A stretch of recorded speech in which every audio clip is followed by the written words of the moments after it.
I'll answer your question, but I must also respond to what I hear the minister say. First of all, when we talk the way we do, we are not blaming anybody.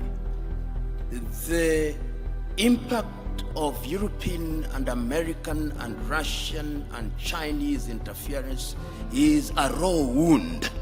It is not something that is in the past. It is something that is happening as we speak. And therefore, when we speak to it, we are speaking to it to warn ourselves of the reality. When we speak about the Danidas and the NGOs, these are bodies whose raison d'etre is to ensure that we remain in a perpetual state of begging. That is what we are doing to warn ourselves. And we are not for 1 minute saying that we will shut ourselves out from the rest of the world. What we are saying is that we must define how we engage with the whole world. And we are saying that as individual countries, we are weak, and the rest of the world wants to operate and to deal with us in our weak state. The United States of America are dealing with Rwanda on second-hand clothing. Rwanda cannot resist them. Burundi cannot. Kenya cannot. Uganda cannot. But if we are East Africa with a population of 300 million, we can. If we are SADC, we can. If we are ECOWAS, we can.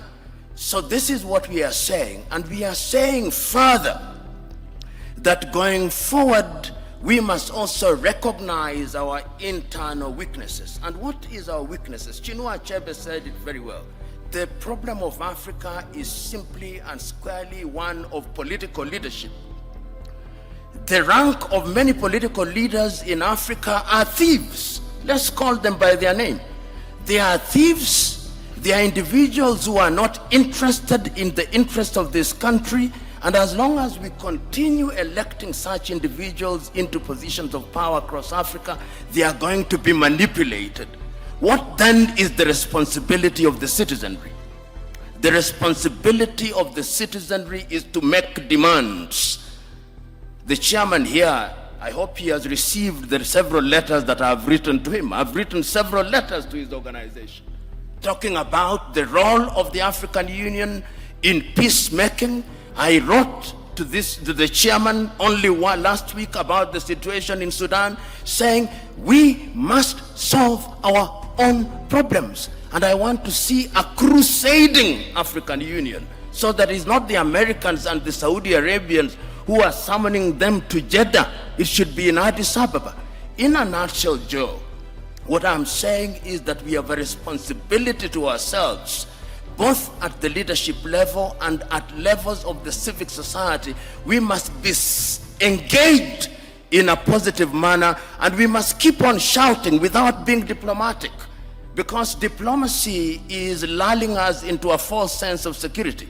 And lastly, I want to say this. When foreign powers come, we must always be reminded of these goodies that they bring to us. It used to be said of the Trojan War that even when the Greeks bear a gift, they do not mean well. They never mean well.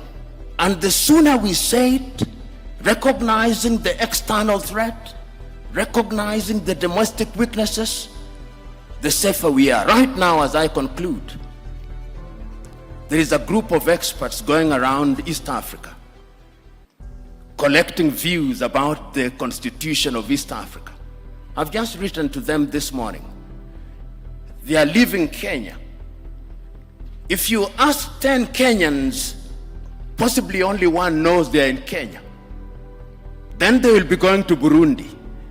If you ask your typical African about Africa Agenda 2063 out of 10, if 2 know about Africa Agenda 2063, you'll be lucky.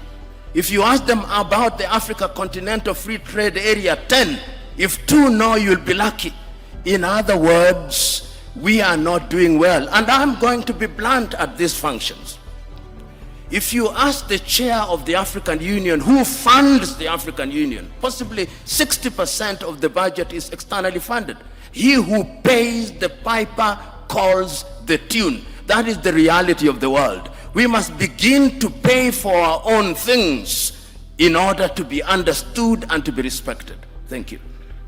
Thank you.